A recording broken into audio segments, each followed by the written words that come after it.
Oke, baik. Assalamualaikum warahmatullahi wabarakatuh.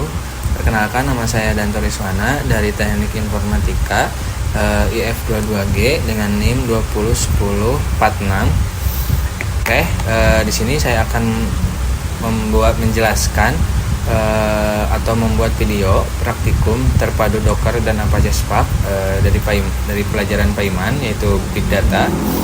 Oke, agenda praktikum kali ini kita ada satu, itu adalah persiapan lingkungan, kemudian ada data profiling, data quality, kemudian ada batch processing.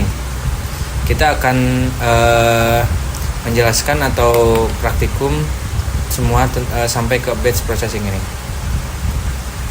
Oke, kita lanjut ke langkah 0 atau bootstrap project. Di sini awalnya kita akan membuat sebuah folder Big Data Lab dengan otomatis ya, menggunakan terminal. Oke, kita copy saja. Kita buka terminal. Oke, buka terminal, nanti di copy paste di sini, kemudian enter. Karena saya sudah membuatnya tadi, ini nanti otomatis seperti ini. Ada Big Data Lab. Kita buka juga, ada folder-folder lagi, ada data, work. Di data ini ada foldernya juga, bronze, gold, raw, dan juga silver. Oke, kalau sudah seperti ini, kita close dulu terminalnya. Kalau sudah seperti ini, kita masuk ke dictionary Big Data Lab atau folder tersebut. Cara cepatnya adalah kita masuk ke foldernya, kemudian klik kanan, kita open in terminal. Nah, ini sudah masuk ke dictionary data lab atau masuk ke Big Data Lab-nya. Kita tinggal lanjutkan membuat kompos. Sebelum membuat kompos ini, saya akan menjelaskan dulu yang tadi itu adalah yang tadi folder-folder itu, ini penjelasannya adalah ada data raw atau data mentah hasil inges CSV asli, kemudian data bronze, data mentah dalam format Parquet, lalu ada data silver, data bersih hasil validasi, kemudian data gold, data agregat shape analysis, kemudian work, notebook, dan script kerja. Oke, kita akan bedah semua ini. Selanjutnya kita akan membuat Docker Compose configuration terlebih dahulu. Kita cukup copy saja code ini, kita masuk ke VS Code terlebih dahulu. VS Code, kemudian kita pastekan di sini VS Code-nya.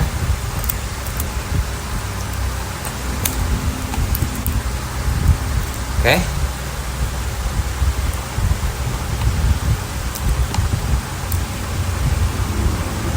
Kita rapihkan seperti ini penulisannya.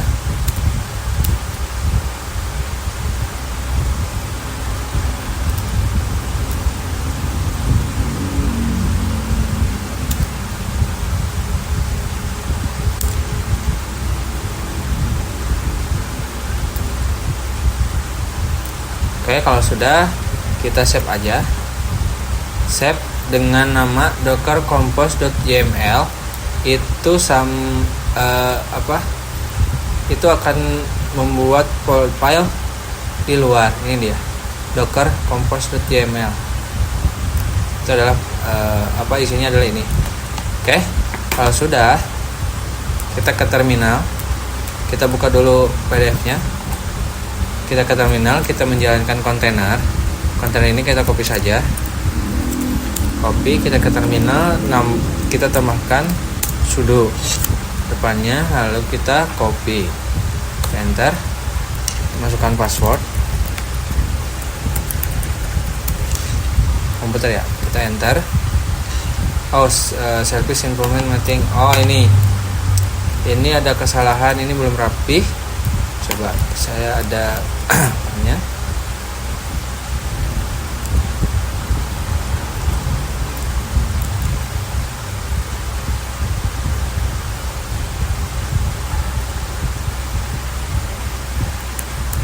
Ini contoh file yang sudah saya rapikan. Coba saya balik lagi ke sini, kita kopikan di sini, kemudian kita save. Coba kita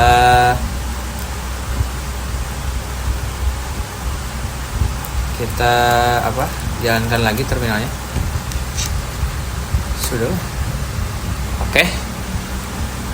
Ini sudah run ya, sudah bisa. Selanjutnya kita akan masuki Jupyter Lab. Ini klik HTTP localhost,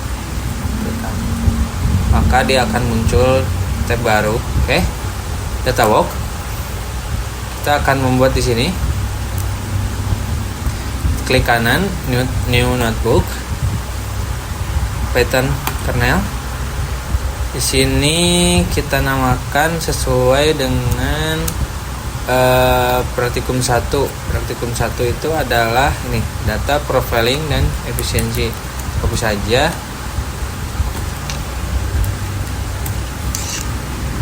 Oke, enter. Oke, selanjutnya jika sudah di rename, kita masuk lagi ke PDF-nya.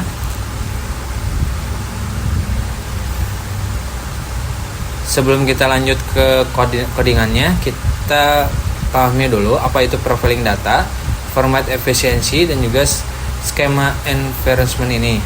Jadi profiling data itu adalah memahami karakteristik dataset, kemudian format efisiensi ini membandingkan CSV versus Parquet. Lalu ada skema environment.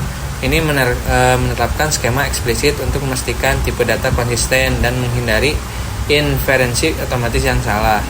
Dan ini nih, apa itu Parquet? Jadi si Parquet itu adalah format file kolomnar open source dari Apache yang dirancang khusus untuk analisis data.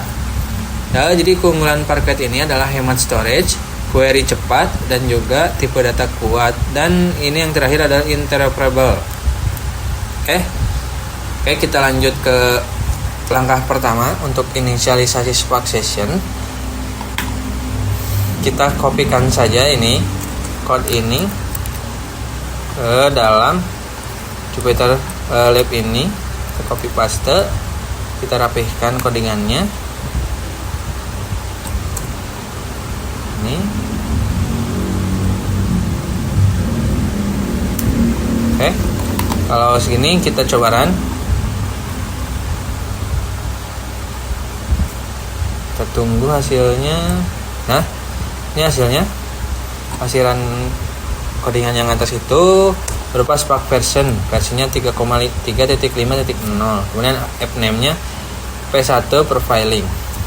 Lanjut, kita langkah kedua yaitu generate dataset sintetis. Sama caranya, kita copy saja, kita pastekan di sini. Ini kita rapihkan codingannya. Saya udah merapikan tadi. Ini codingan yang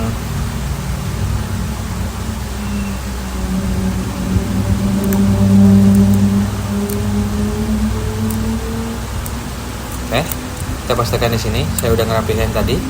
Oke, kita coba run.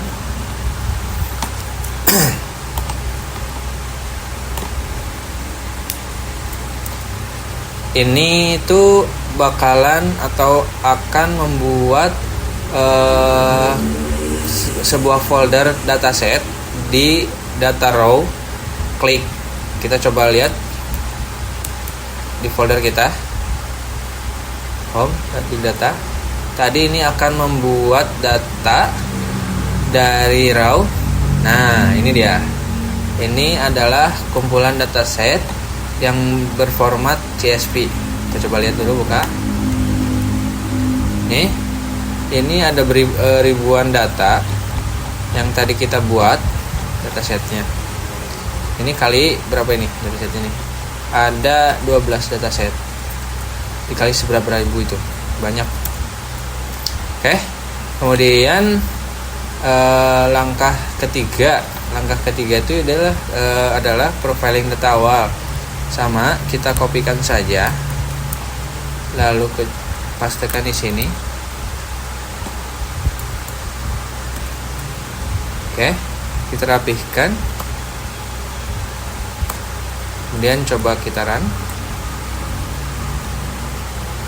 Nah, ini outputnya total row, kemudian ada total column, lalu ada summary, status, country.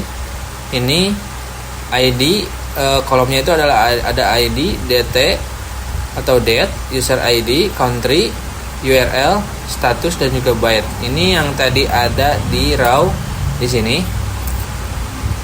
Ini kolomnya. Oke, kalau sudah, kita lanjut ke langkah keempat, yaitu skema environment. Ini skema environment ini yang tadi eksplisit ya, ini menerapkan skema eksplisit untuk memastikan tipe data konsisten dan menghindari inferensi otomatis yang salah. Oke, kita coba kopikan codingannya. Sebentar notebook, kita pastekan, lalu kita rapihkan codingannya. Saya sudah merapikan tadi. Oke, ini. Kalau sudah, coba kita paste di sini. Ini sudah rapi.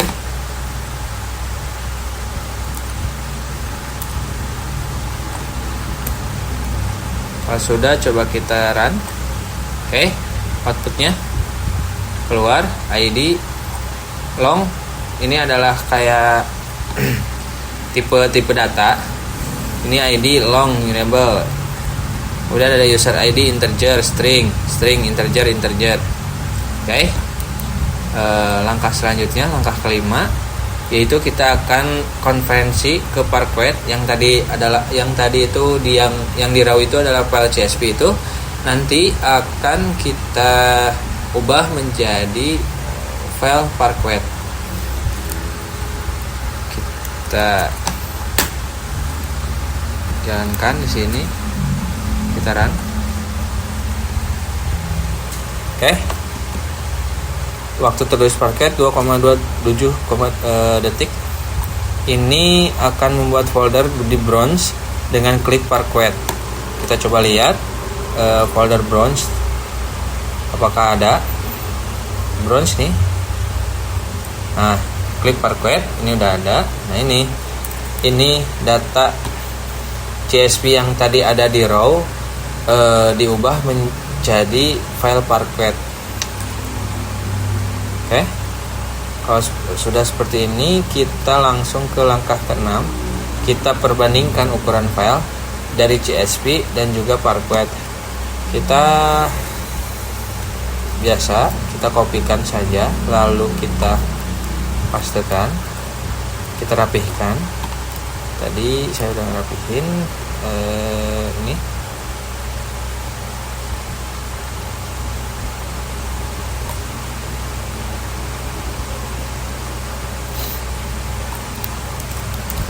Kita pastikan, kita coba run. Oke, muncul outputnya CSV byte, ada jumlahnya, kemudian Parquet byte, compression ratio, kemudian shaping outputnya. Oke, sampai sini. Ini adalah praktikum 1. Kita baru menjalankan praktikum 1. Lanjut, kita akan menjalankan praktikum kedua, yaitu data quality mediation atau mediation arsitektur. Caranya cukup sama seperti yang tadi. Kita membuat file baru, notebook baru. Kita ganti rename dengan praktikum 2, yaitu data quality dan mediation arsitektur. Oke, kita kopikan sini, enter. Nah, lanjut, kita jelaskan terlebih dahulu mediation arsitektur bronze, silver, dan juga gold. Bronze layer, data mentah hasil inges yang tadi, event only, minimal transformation, formatnya Parquet. Yang tadi bronze itu adalah Parquet normal formatnya. Kemudian ada silver layer, data bersih hasil validasi. Kemudian ada gold layer, data aggregate, metrik, tabel bintang, optimize untuk BI dan analisis. Oke. Sama seperti caranya yang tadi, kita akan membuat folder di terminal kita dengan cara copy ini. Ini adalah langkah pertama, yaitu setup quarantine folder. Copy, kemudian kita ke terminal, kita jalankan di sini. Enter. Oke. Kita cek udah ada apa belum. Nah, ini udah ada di Big Data Lab, data, kemudian ada folder quarantine masih kosong ya. Oke. Setelah itu kita masuk ke praktikum kedua. Praktikum kedua itu di sini lanjut ke codingannya. Codingan ini kita copy paste, tempel di sini. Oke, kita coba run. Oke, kita outputnya muncul. Total di record bronze itu ada ini nilainya 20.000. Setelah itu kita lanjut saja. Lanjut ke langkah kedua, yaitu definisi aturan data quality. Jadi data quality rules mendefinisikan kondisi yang harus dipenuhi data agar dianggap valid. Aturan ini disesuaikan dengan business logic dan kebutuhan analisis downstream. Aturan validasi ini ada: 1. User ID tidak boleh null, kemudian status HTTP 255.99, lalu URL tidak boleh kosong, kemudian bytes lebih dari sama dengan 0. Oke. Ini langkah keduanya, kita akan mengimplementasi validasi. Sama, kita akan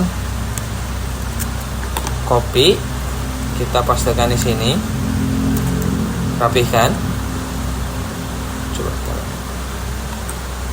Oke. Bad record dan good records ini muncul seperti ini outputnya.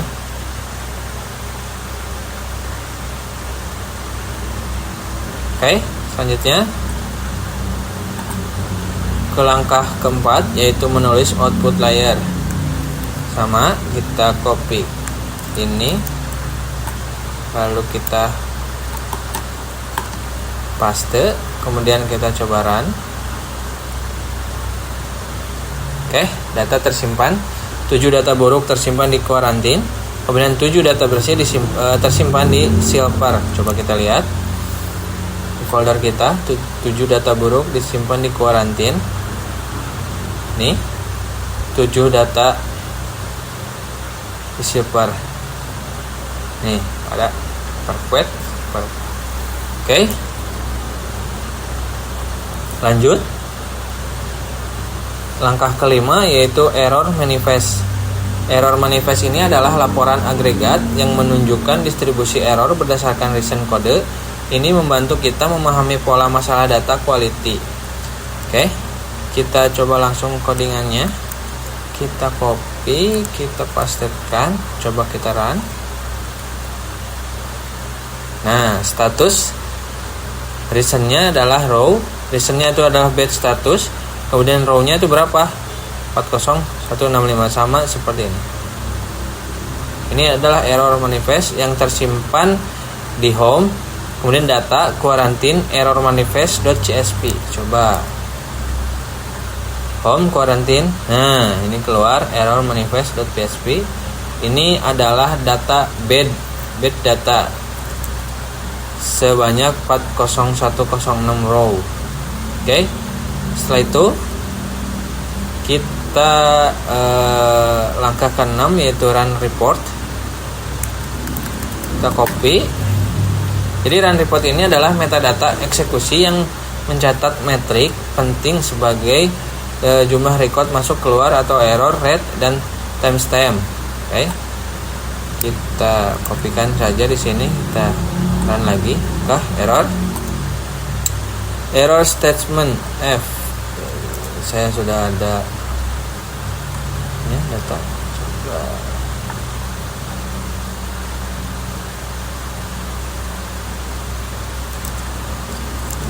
scroll ya.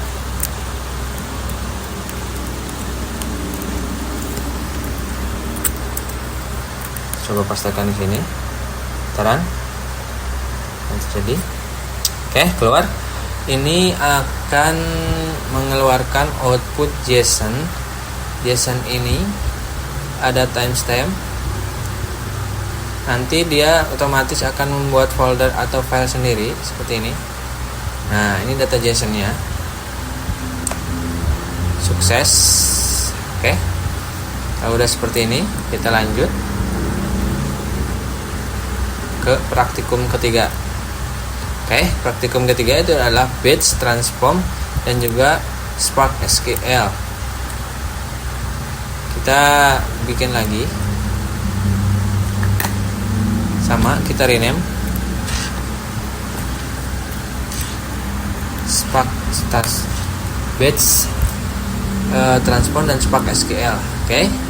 Kalau sudah, kita ke langkah pertama. Langkah pertama ini adalah transformasi ke gold layer. Gold layer berisi data agregat yang sudah denormalisasi dan dioptimalisasi untuk query analisis. Oke, kita coba codingannya. Pastikan di sini. Kan? Salah.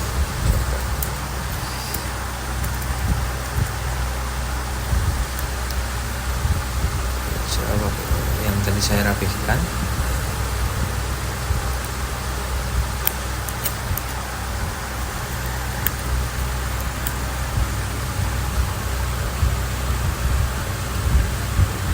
Taran. Oke. Coba. Nah, kalau sudah seperti ini, kita akan outputnya akan muncul seperti ini, only showing 10 top row, kemudian agregisasi berhasil disimpan di home. Gold, klik summary. Kita coba lihat, adakah di folder gold. Nah, klik summary, ini data gold. Oke, ada. Selanjutnya kita partitioning gold datanya, membagi ke dalam subdictionary berdasarkan kolom tertentu. Kita kopikan ini, kemudian kita pastikan lagi.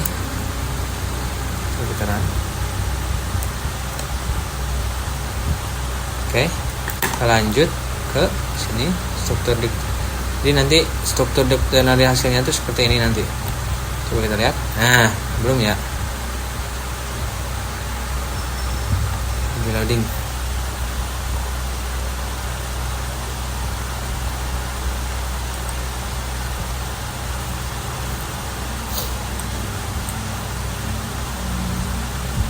Over functionally work with home, go click daily.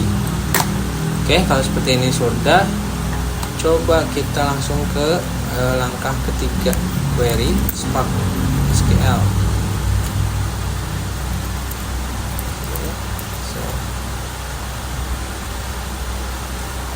Query Spark SQL ini lepas tekan di sini. Coba kita run. Oke, muncul hasilnya. Hasilnya adalah hasil gold ini. Jadi ada country, total event, total bytes, average daily event. Oke, ini adalah praktikum ketiga. Jadi praktikum ke-1 yaitu data profiling dan format efisiensi seperti ini. Kemudian ada data quality and mediation arsitektur seperti ini, akan menghasilkan file JSON.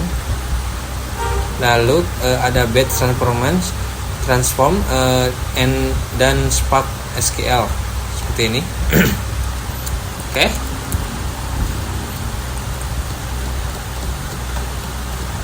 Oke, baik, seperti itu. Mohon maaf bila ada kesalahan. saya tutup. Assalamualaikum warahmatullahi wabarakatuh.